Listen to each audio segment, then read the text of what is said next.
Comment allez-vous? Très bien. Et vous? Ça va bien. André, ça va pas trop. Ça va bien, merci. Levez-vous un peu pour. Hein? On va se lever et puis, ce qu'on va faire, on va épeler un nom. Le mien, mon prénom, c'est Adam, avec le H. Vous pensez que c'est possible? Si. Ok, comment on peut faire A? Ah, ça. Et D.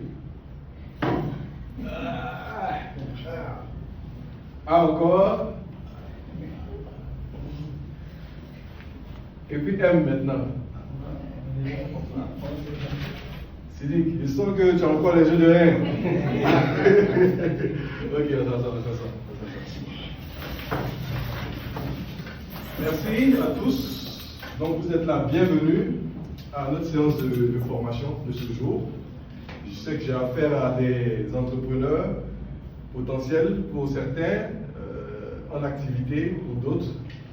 L'idée c'est vraiment de passer ces quelques minutes là avec vous sur un sujet qui est très intéressant, que vous avez recommandé, faire une étude de marché. N'est-ce pas? Qui parmi vous a déjà eu des difficultés à vendre? Ou a des difficultés à avoir des clients? Ou a déjà eu un client, mais le client n'a jamais été satisfait, il était fâché à chaque fois qu'il venait. Okay. Oui, Bali? Oui? Oui, j'ai des difficultés pour fidéliser les clients, raison pour laquelle je suis venu à cette séance de formation pour avoir plus de notions dans la fidélisation des clients. Et pourquoi, selon vous, pourquoi est-ce que vous avez des difficultés à les fidéliser ou à les satisfaire? Je ne saurais répondre la raison pour laquelle je suis venu vers un formateur certifié pour pouvoir m'éclairer dans cette tâche. Selon vous, est-ce que c'est facile de satisfaire un client qu'on ne connaît pas? Oui. Selon moi, c'est très difficile. Dans la mesure où, comme vous l'avez dit, on ne connaît pas ses besoins, on ne connaît pas ses aspirations. Donc, c'est difficile de pouvoir satisfaire un client qu'on ne connaît pas. Donc, c'est la raison pour laquelle aujourd'hui nous sommes présents. Et on va voir un peu comment est-ce qu'on arrive à satisfaire ces clients-là et comment est-ce qu'on peut améliorer ou augmenter notre chiffre d'affaires. C'est bon? Je me présente, Adam Bagdones-Kagwa, je suis consultant en développement organisationnel, maître formateur approche par compétence, maître formateur IMAction, certifié IFCLPI et maître certifié GEM du Bureau international du travail. Donc voici mon contact, mon mail et on sera ensemble pendant ces quelques minutes. Et puis c'est tout un accompagnement. Donc ça ne va pas se limiter seulement à cette session de formation. C'est bon? Donc on va rapidement faire un tour de table. Chacun va se présenter et nous dire ses attentes par rapport à la formation. Oui? D'accord. Je suis Kwadjo Isaïe et je suis venu à cette formation pour pouvoir avoir tout ce qui est comme bâtiment qui me permet de pouvoir percer mon marché. D'accord, merci beaucoup Kwadjo. Oui? Alors moi c'est Kwasi Ayayuban. Je suis venue à cette formation pour pouvoir avoir les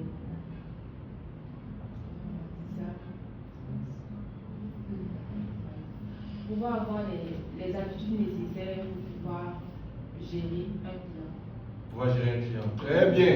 Yolande. Oui? Stéphanie? Stéphanie Monbiot-Dumont, conseil en propriété industrielle. Et je participe à cette formation pour vraiment détenir les compétences et les capacités afin de pouvoir avoir des clients parce que je suis dans un domaine vraiment, je dirais, immatériel. Donc, avoir des clients, les fidéliser surtout. Merci beaucoup Stéphanie, on a bien compris. Oui, Cédric Koulibaly. Alors, moi je dirais formateur, maître formateur et chef de projet. Donc, en tant que chef de projet, j'aimerais bien voir s'il y a des nouvelles méthodes marché, mais surtout, est-ce que l'IA aussi peut m'apporter quelque chose? Est-ce qu'on va aborder un peu dans le sens de l'IA pour voir qu'est-ce qu'il y a de nouveau? Qu'est-ce qu'il y a de nouveau sur le topic? Merci beaucoup, Sidik. Mr. Sian. Je suis Sian Pélo. Je suis venu à cette formation pour avoir les compétences nécessaires pour pouvoir, de un, avoir des clients, de deux, fidéliser ces clients parce que je suis dans le domaine de BTP, je produis un peu les caniveaux, les produits. Voilà. Pour pouvoir fidéliser surtout. Merci beaucoup, M. Sian. Et M. Belli? Oui, M. Belli du cabinet Texium.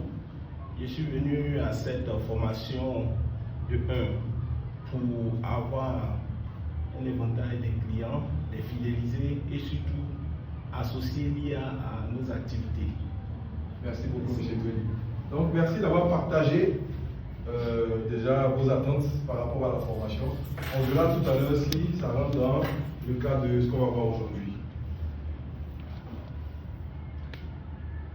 Avant tout, on va faire une auto-évaluation. C'est-à-dire, à ce stade, si on vous demande de vous donner une note sur 10, si on vous demande d'évaluer votre aptitude à pouvoir connaître les besoins d'un client, donnez-vous une note sur 10 avant qu'on commence. Vous écrivez votre note sur 10. Évaluez votre aptitude à pouvoir identifier et connaître les besoins d'un client. Quels sont les éléments qu'il faut considérer? Que vous devez vous évaluer sur 10. La note sur les éléments qu'il faut considérer. La note sur 10. Mettez juste la note, votre nom, la note et je récupère.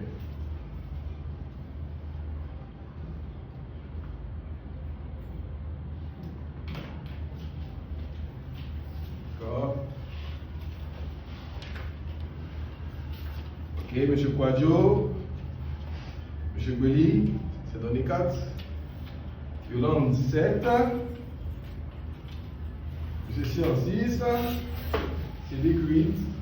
Et Stéphanie Moubio 7 sur 10. Donc on va mettre ça ici et on va revenir sur cette évaluation à la fin. C'est bon? Nos règles de vie, comment ça va se passer? Pour le téléphone, voilà, mettez les téléphones sur silence. Ensuite, l'espace est non-fumeur, ceux qui veulent fumer, voilà, il y a un espace derrière. Le temps, comme on a eu à vous le dire, c'est 30 minutes maximum. Pour la pause café, après notre entretien, après notre séance, il y aura un petit buffet pour vous restaurer. D'accord? Petite pause café. Les toilettes, vous sortez ici, juste la salle, là, la première porte à gauche. La sortie, est-ce que vous sortez de cette salle, vous prenez à gauche, première porte, et puis à gauche, on a un ascenseur juste en bas. Ça va? Est-ce qu'il y a un élément que vous aimeriez ajouter dans nos règles de vie? C'est bon? C'est bon. Ok. À la fin de cette séance, voici ce que nous vous promettons.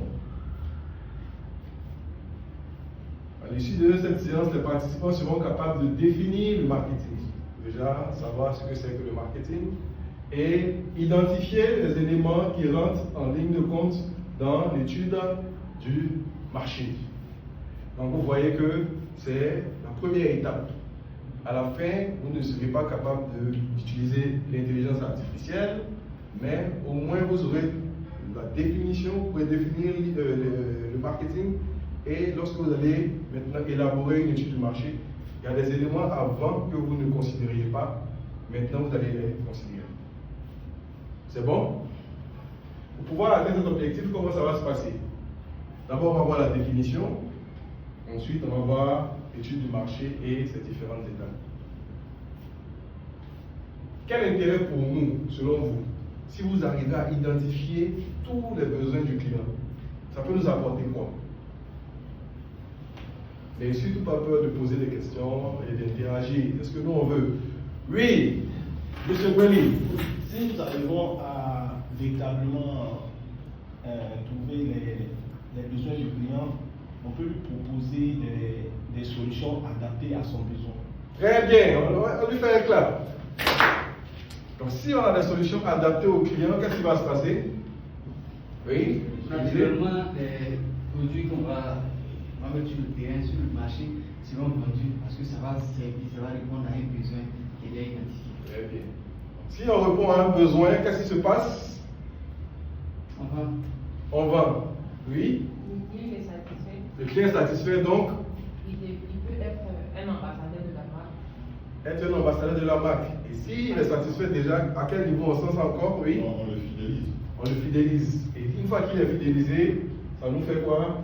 Ça augmente les ventes et ça nous fidélise les clients.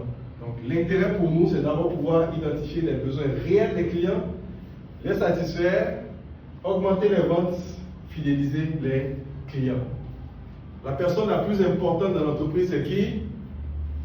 Oui, C'est le client. c'est le client. C'est lui le roi, c'est lui le big boss. On est d'accord? Voici un peu ce que nous vous promettons. La raison pour laquelle nous sommes dans cette salle-là pendant 5 minutes. C'est bon? Est-ce qu'il y a des questions à ce stade? Le mot, ça va. Ok. Les clients ont le pouvoir des clients. Est-ce que les clients ont un pouvoir sur notre entreprise, selon vous? Oui. Oui? Je pense que les clients ont un pouvoir dans la mesure où le client, lorsqu'il est satisfait, devient également un commercial, mais lorsqu'il n'est pas satisfait, peut discréditer l'entreprise auprès des autres consommateurs. Elle a entièrement raison. Lui fait un clap. Le client qui n'est pas satisfait, c'est un couteau à double tranchant. Quand il est content de l'entreprise, il va aller faire la promotion de l'entreprise, comme on dit, le bouche à oreille. Je suis allé dans cette entreprise, ça marche bien. Je vous recommande cette entreprise.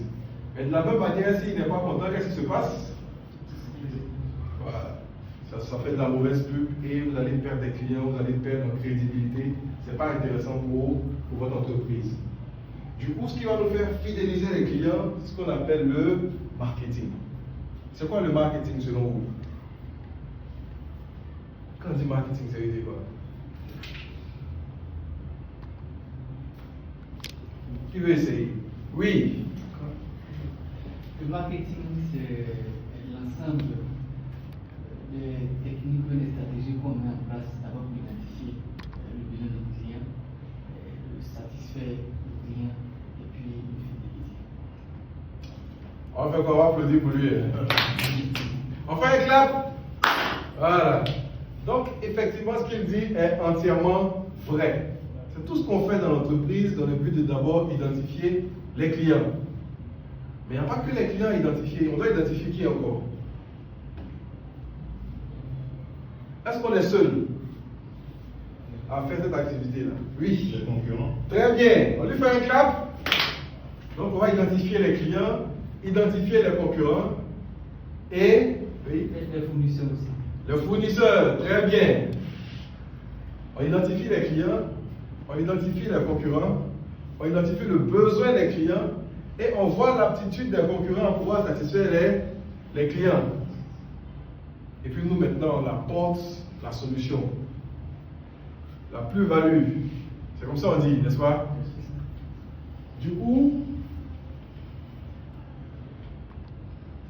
qui va nous lire notre définition ici avec une voix suave? Allez-y Stéphanie. Qu'est-ce que le marketing? Le marketing signifie identifier les besoins des clients et les satisfaire mieux que ne le fait votre concurrent en vue de réaliser du profit. Très bien. Nous ne sommes pas seuls sur le marché. On doit savoir ce que les concurrents font et chercher à satisfaire nos clients mieux que les concurrents. Et ça va nous permettre de nous démarquer, donc d'avoir beaucoup plus de clients. Et si on a beaucoup de clients, qu'est-ce qui se passe? Je sais. Le chiffre d'affaires, Le chiffre d'affaires va naturellement augmenter. C'est bon? Question? Est-ce qu'il y a des questions? Ça va pour l'instant?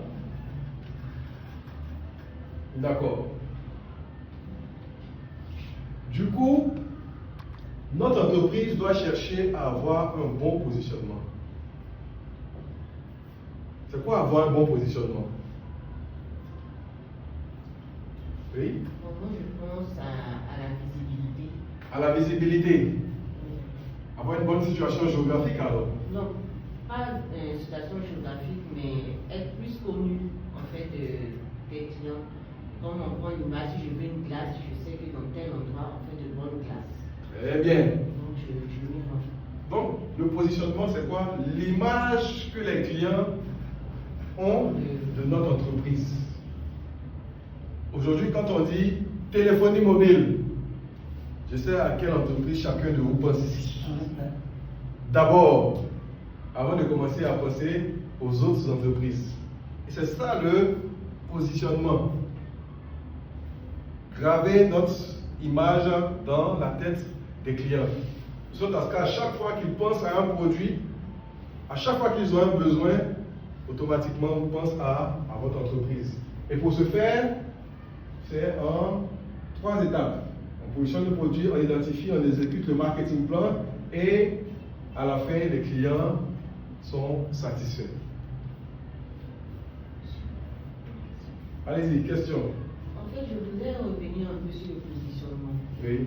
Voilà. Donc, je voulais savoir, est-ce que le positionnement se fait selon des critères? Parce que quand vous avez parlé de la maison de téléphonie mobile, bon, vous avez dit la première maison à laquelle on pense peut ne pas être la première maison à laquelle moi je pense par rapport peut-être à mes besoins ou à ce que peut-être j'ai pu vivre avec l'autre. Est-ce que ça a de l'importance dans le positionnement? Très belle question. Je reformule la question pour tout le monde. Ici, nous avons 6 personnes. Mais est-ce que la téléphonie mobile numéro 1 de M. Sian est la même pour Yolande, selon vous? Pas forcément. D'accord? Donc chacun d'entre vous a sa préférence par rapport à un produit. D'accord? Donc je vous mets sur la piste. Qui veut répondre à la question de Stéphanie? Oui. Moi, je pense que effectivement, il faut tenir compte d'un certain nombre de critères. Parce que quand par exemple, moi je veux souscrire à la connexion Internet, peut-être qu'il y a une compagnie de téléphonie mobile qui est spécialisée dans la connexion Internet. Il y a une autre dans les appels, l'autre dans peut-être les SMS et autres. Donc c'est selon des éléments bien précis que l'entreprise décide de se positionner sur le marché. Très bien. Merci, monsieur Kwadjo. Donc, effectivement, il y a des critères. Il y a des critères et l'entreprise décide, on verra tout à l'heure, ça c'est la troisième étape. Mais d'abord, on verra la première étape qui est d'abord identifier les besoins du client. Tout part de là. Après, choisir quel secteur, choisir quel segment. C'est quand on a beaucoup d'informations qu'on décide maintenant d'aller vers tel ou tel segment de marché. Mais si on n'a pas d'informations, ça va être compliqué pour nous de faire ce choix. Donc notre séance d'aujourd'hui va prendre en compte cette première étape-là qui est faire l'étude de marché.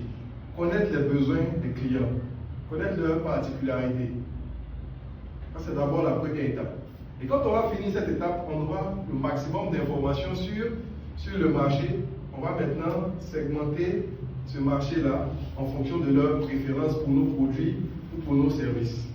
Et maintenant, quand on a segmenté en fonction de leurs préférences, on va choisir le secteur qu'on peut mieux satisfaire avec les moyens qu'on a.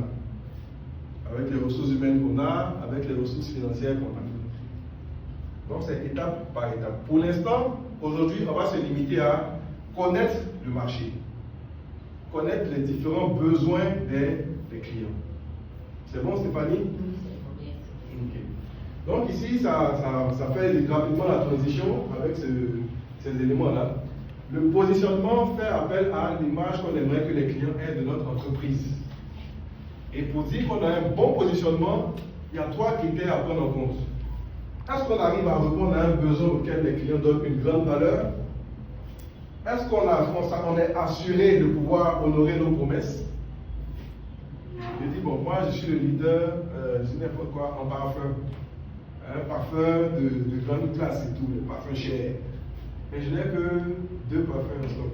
Quand on t'appelle, ah non, c'est pas encore arrivé, non, le bateau là a fait accident quelque part, vous voyez que c'est pas crédible.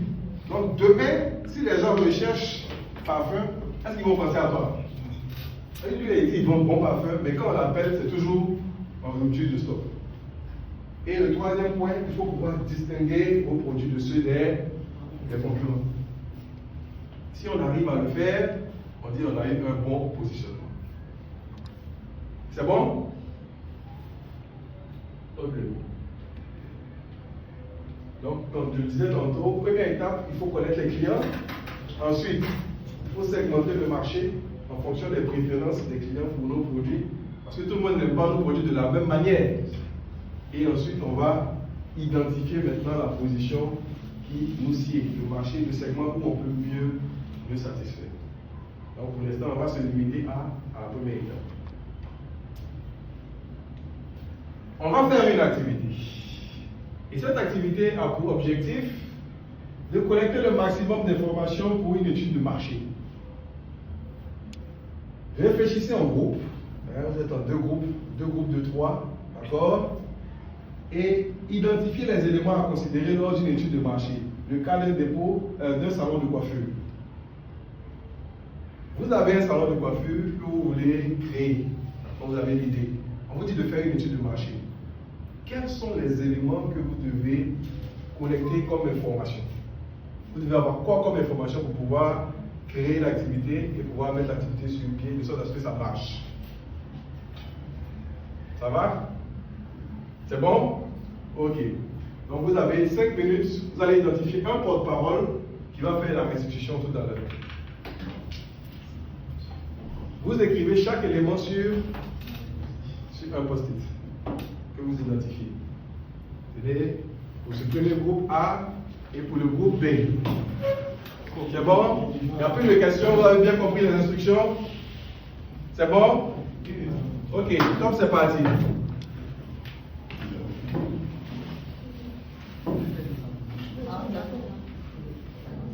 Ça va être 3 jours de 2.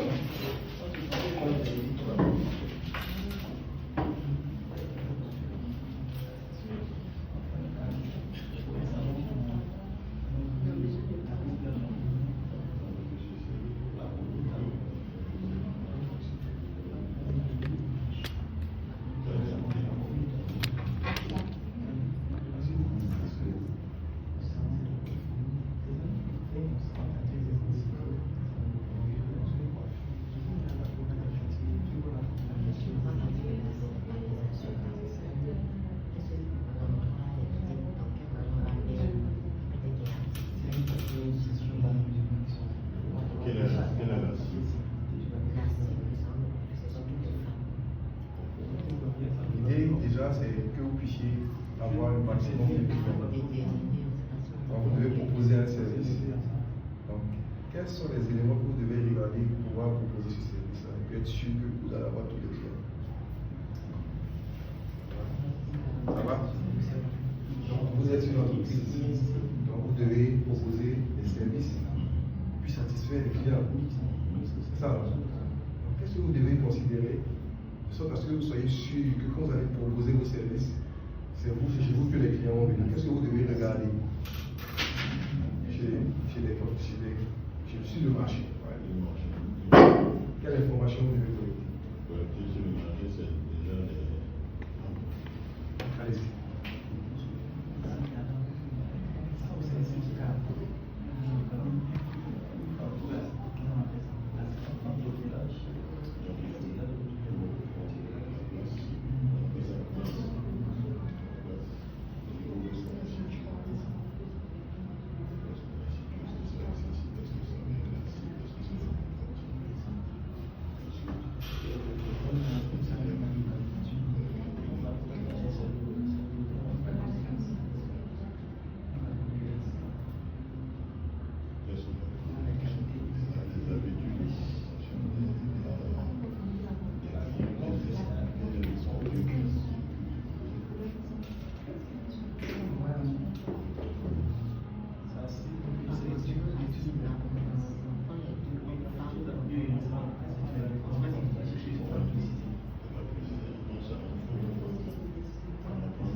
1 minute.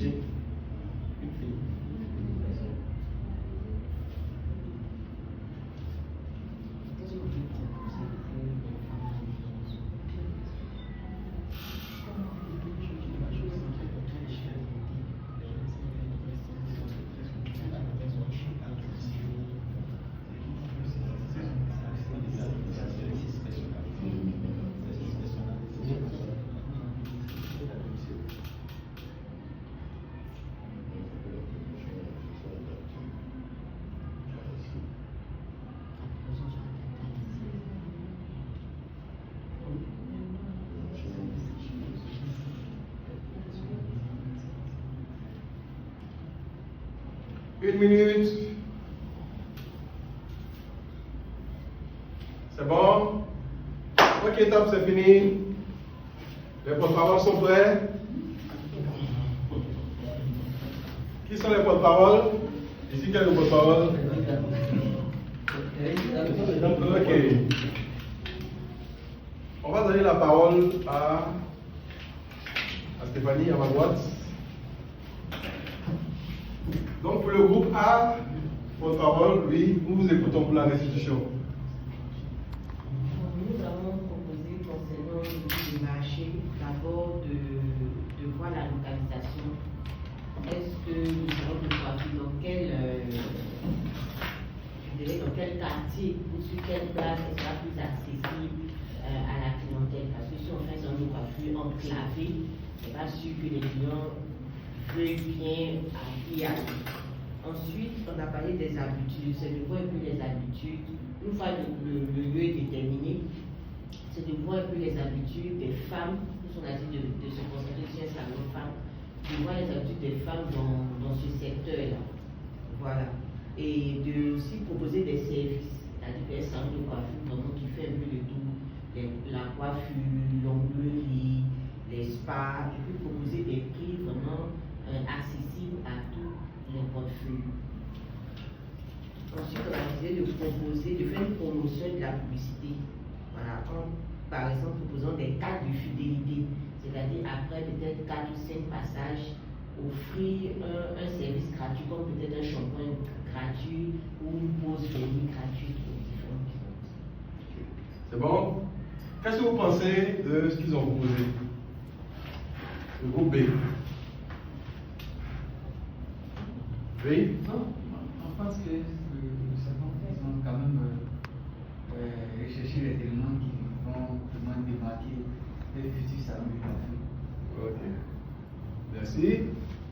Donc, déjà, on va leur faire un clap. Deuxième groupe, oui. Dans notre étude de marché, nous allons dans un premier temps nous focaliser sur la recherche du local, c'est-à-dire la localisation du salon de coiffure. Il faudrait que le salon de coiffure soit dans un endroit accessible et visible. Ensuite, nous allons chercher à connaître la cible de notre salon.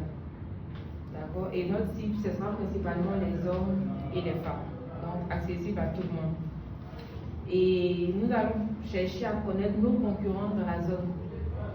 Et une fois que ces concurrents gratuitement aux femmes pour pouvoir entretenir leurs cheveux.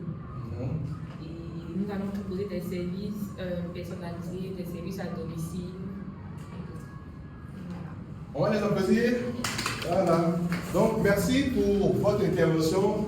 Le travail était superbe. J'ai senti que vous étiez impliqués. Maintenant, pour pouvoir dire quel est le groupe qui a remporté notre petite compétition, notre challenge, déjà, on va essayer de récolter. Ici, mettez groupe A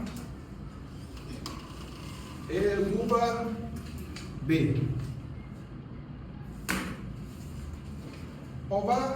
Vous allez m'aider à décoller les éléments. Voilà, vous allez mettre en haut.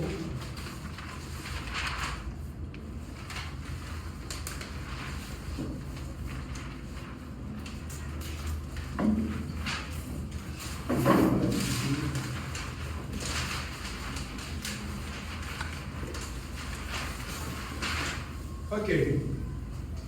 vous allez voir que nous avons nos critères, notre grille pour pouvoir noter votre travail. On va voir le groupe qui a pris en compte le plus de tableaux. Ici, nous avons le prix, la place, la promotion. Avant, on a quoi avant? Le personnel. Ici, on a le processus, les points matériels et le produit.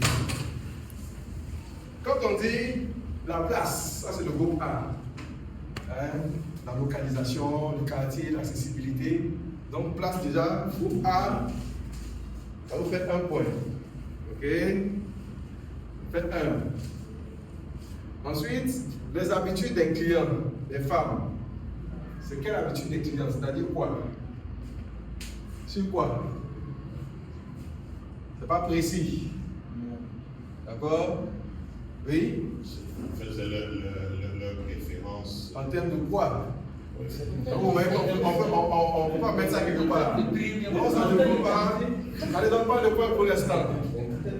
Service, onglerie, coiffure. Donc le service. D'accord? Produit ici. / service. Après A, 2. Les prix. Ça, donc ça fait A, 3.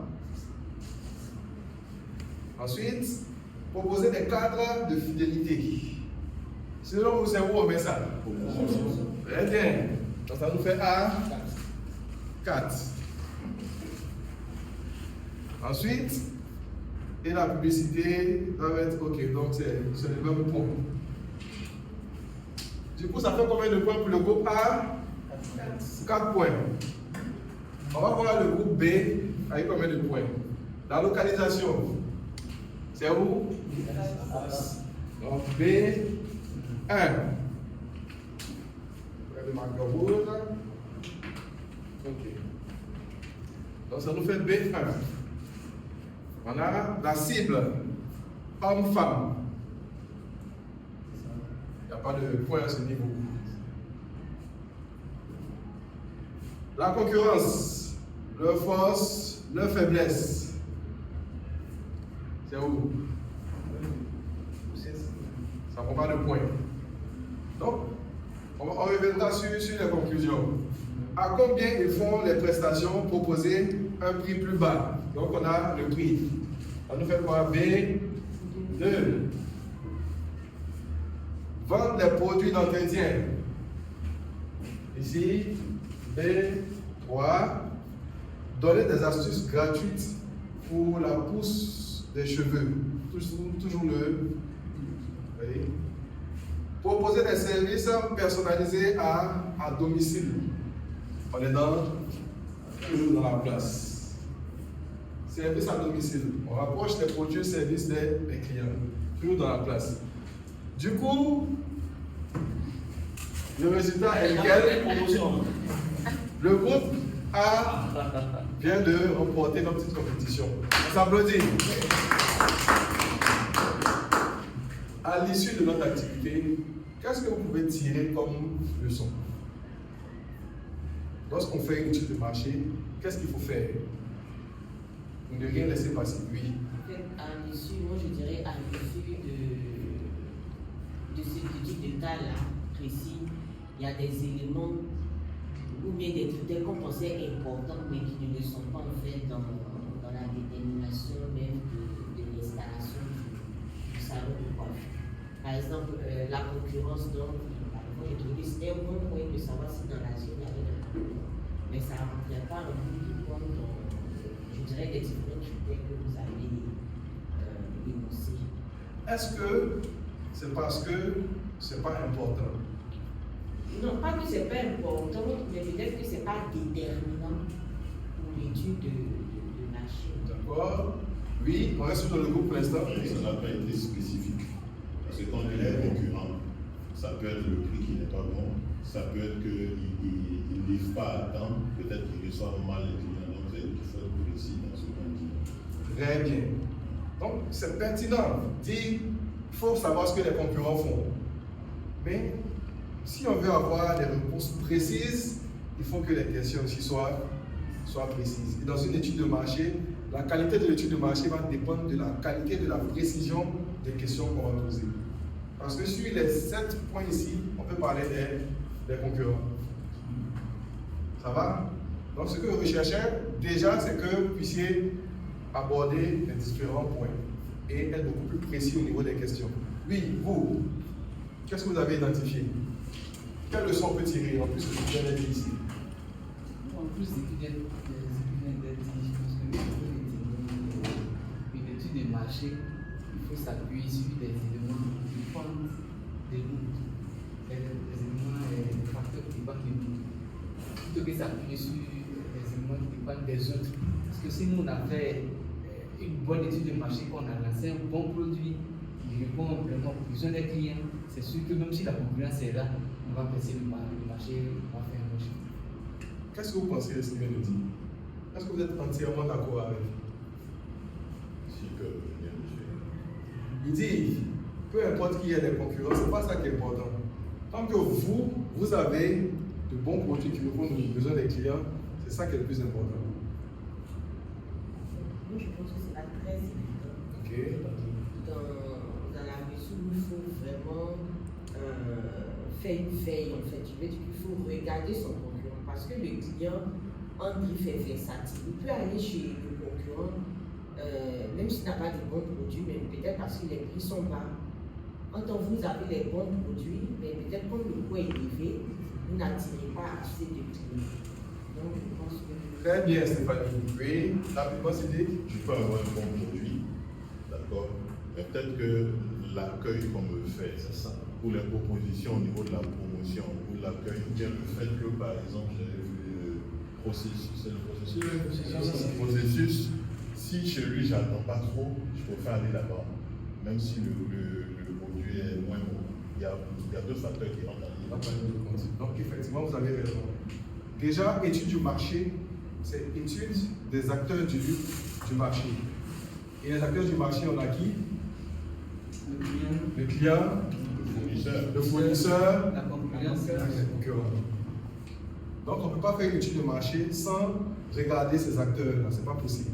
Mais quand on regarde chaque acteur, les éléments à considérer, c'est quoi? Ce sont les 7 éléments qui sont ici. Ce qu'on appelle les 7 P du marketing. Est-ce que ça va? Ça va? Donc je tiens à vous, voilà, faites-vous un clap. Voilà, je peux vous féliciter parce que vous étiez très engagé. Question, oui, allez-y. J'aimerais avoir un exemple de preuve matérielle. Est-ce que vous avez Très belle question. Oui, qui peut nous partager un exemple de preuve matérielle? Selon vous? Oui? Selon moi, une preuve matérielle, elle a plusieurs dimensions. Elle peut être en rapport de tous les sens. Mais c'est l'expérience que moi je vais avoir avec le client, avec l'entreprise. Si, par exemple, j'ai une entreprise, c'est un endroit où il fait bon vivre, je vais retenir qu'à cet endroit, il fait bon vivre. Si c'est un endroit qui est sale, je vais retenir que l'endroit est sale. Autre chose aussi, une autre preuve matérielle qui peut être en relation avec la promotion. Si je vois par exemple une voiture passer avec un logo bien précis, c'est une preuve matérielle qui me dit que c'est telle entreprise. Ou une autre preuve matérielle, je viens dans un hôpital, tous ceux qui seront en blouse, selon moi, c'est un médecin. Ceux qui seront pas en blouse, ce n'est pas le médecin. C'est à peu près ça. Je me dis que c'est un rapport avec tout ça. Merci beaucoup, Cédric. Est-ce que c'est beaucoup plus clair? La preuve matérielle, c'est le contact perpétuel qu'on a avec l'entreprise, que le client a avec l'entreprise. Quand vous partez dans une pharmacie et au sortir de la pharmacie, après votre achat, on vous remet un calendrier ou un petit porte-clés. À chaque fois que vous serez chez vous et que vous allez voir le calendrier, si vous avez un achat vert, c'est où vous allez penser. Vous allez penser à quelle pharmacie d'abord? Où vous avez. C'est ça. Donc, Cédric disait quelque chose de très important, c'est que c'est un contact perpétuel qu'on a. À la senteur, vous partez dans un restaurant et puis ça sent une bonne odeur de vanille, etc. À chaque fois que vous serez en contact avec l'odeur de vanille, qu'est-ce qui va se passer? Vous allez penser au restaurant. Et si vous partez et que vous avez senti une odeur bizarre, dehors, à chaque fois que vous serez en contact avec une odeur bizarre, qu'est-ce qui va se passer? Vous allez penser au restaurant. Ça me rappelle un restaurant où je suis parti, franchement. Donc, c'est soit matériel, soit immatériel. Soit on peut toucher, soit on ne peut pas toucher. Mais ce qu'on ne peut pas toucher est beaucoup plus fort que ce qu'on peut toucher. Parce que ça reste. C'est bon, Stéphanie? Oui. D'accord. Du coup, lorsqu'on veut faire notre étude de marché, on va considérer les acteurs du marché qui sont les clients et les fournisseurs. Et on va regarder les 7 P du marketing. Le client fait quoi? Le client a besoin de quoi? Qu'est-ce que le concurrent lui offre déjà? Donc, qu'est-ce que moi je vais lui offrir au niveau des 7 P du marketing? Oui? Selon moi, il y a certains éléments qu'on a tendance à oublier. C'est vrai que je fais une étude de marché, je suis concentré sur ça. Mais souvent, est-ce qu'il n'y a pas un syndicat dans le marché qui régule le marché? Est-ce que l'État qui est en dehors du marché n'a pas un impact sur le marché? Donc, c'est vrai qu'on étudie le marché, il faut voir le syndicat, il faut voir l'État qui influence sur le marché. C'est bon? Merci beaucoup. Du coup, ce qu'on va faire, on va utiliser tous nos sens pour faire notre étude de marché. On va observer, on va écouter, on va lire, on va vérifier les informations qu'on a, on va en parler à d'autres personnes, se mettre en ligne. Aujourd'hui, toutes les informations sont en ligne pour faire notre étude. On va tester notre produit. Est-ce que ça va? Question. Vous avez posé beaucoup de questions. Moi, j'ai beaucoup apprécié les questions. Vous appelez dans tous les sens. Est-ce qu'on recommande? C'est bon, il n'y a pas de questions? On retient que le marketing, c'est tout ce qu'on fait dans nos entreprises dans le but de d'abord identifier les clients, identifier leurs besoins, connaître nos concurrents, satisfaire les clients mieux que nos concurrents et réaliser un profit. Pour ce faire, il faut bien se positionner. Et une étape de ce positionnement, c'est l'étude de marché. Donc cette étude de marché, pour être faite, il faut considérer tous les acteurs du marché que sont Les clients, les concurrents, et les fournisseurs. Avec quoi comme outil? Les 7 P du marketing. On va donc vérifier nos objectifs pour voir s'ils ont été atteints. Définir le marketing. On a dit que vous deviez pouvoir définir le marketing. C'est quoi le marketing selon vous, à ce stade-là? Qui veut définir? Oui, Fadjo? Le marketing, c'est l'action qu'on fait pour identifier les besoins des clients, adapter le produit à ces clients et puis faire le chiffre d'affaires. Très bien. Félicitations. On lui fait un clap. Identifier les éléments qui rentrent en compte lors de l'étude de marché. Oui. Oui. Identifier les éléments qui rentrent en compte dans l'étude du marché. Nous avons le client, le fournisseur, le concurrent. Et ensuite, quels sont les outils qu'on va utiliser encore? Oui. Qui sont? La place, Oui. la promotion, le personnel, les preuves matérielles, le processus et les produits. On lui fait quoi, là? Franchement, impeccable. Vous vous rappelez votre auto-évaluation?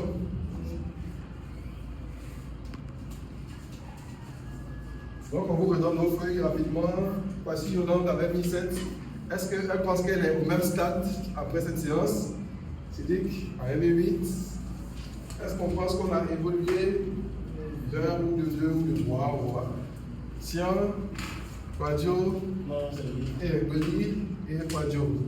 Donc, rapidement, dites-nous. Oui. Mister. J'étais à 6, mais je pense que j'ai quand même pu avoir toutes les informations. Tu passes à combien? De 6 à 1? À 10. Ah, il dit passe de 6 à 10. Ok, ça s'applaudit. Oui.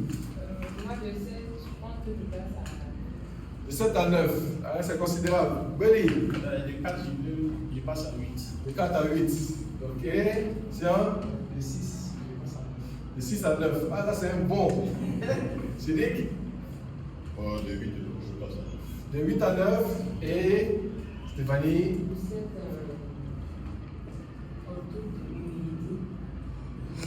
De 7 à 9. Ça s'applaudit. Félicitations à nous.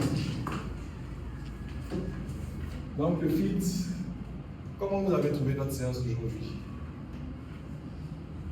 Oui. C'était une présentation de belles factures, très enrichissante, très instructive. J'ai beaucoup appris. C'est un conseil de marketing. Et une petite fenêtre ouverte. En fait, dans mon domaine, c'est vrai qu'il faut maîtriser, mais maintenant, en tant qu'entrepreneur, je dois aussi m'ouvrir au marketing parce que je suis amené à chercher des trucs. Merci beaucoup. Moi aussi, j'ai beaucoup apprécié tes questions, tes interventions. C'était vraiment pertinent, percutant. Donc, on a beaucoup de choses encore à voir après. Ne vous inquiétez pas. C'est bon, une autre personne? Oui. Oui, vas-y, Siam. Moi, j'aime beaucoup apprécier cette formation. Je suis dans le domaine de préfabriqué. Et je suis en quelque sorte le commercial. Ça m'a permis de connaître un peu la méthode à suivre, de chercher des finances. Merci beaucoup, M. Siam. Moi aussi, j'ai beaucoup apprécié votre intervention. C'était vraiment enrichissant. Je tiens à vous féliciter vous tous. J'ai beaucoup aimé votre engagement et je suis sûr que pour la suite, les choses vont très bien se passer. D'accord? Voilà, c'est mon contact que je vous ai donné depuis le début. Ne vous inquiétez pas, je suis à votre disposition. Je suis disponible au 0779 26 11 26. Et dans le groupe WhatsApp, j'ai eu à partager des liens. Donc il y a 2 liens que j'ai eu à partager sur le marketing traditionnel et le marketing, on va dire, à base avec cette saveur d'intelligence artificielle. Parce que sans l'intelligence artificielle, on ne peut rien faire. Donc, marketing, outils et intelligence artificielle que j'ai partagé dans le groupe. Également, dans ce groupe-là, j'ai partagé les plans d'action pour vous emmener à vous engager. Depuis hier, je pense qu'on a abordé ce sujet-là. Donc, chacun d'entre vous doit s'engager à pratiquer l'étude de marché tout en considérant les acteurs et les outils. J'espère que je vais recevoir ces plans d'action-là demain, au plus grand tard. C'est bon? C'est bon. Ok. Sur ce, merci. C'était un plaisir. Et puis, la semaine prochaine, ou la prochaine séance qu'on va faire, c'est, vu qu'on a vu la première étape qui est l'étude de marché. Maintenant, quand on va avoir beaucoup d'informations sur les clients, et qu'on sait que tous les clients n'aiment pas nos produits de la même manière, on va les segmenter. On va avoir la segmentation du marché, de sorte à pouvoir mieux cibler le segment qui nous intéresse. Sur ce, merci beaucoup à tous. En même temps, on comprend quelque chose, elle a coupé, j'espère.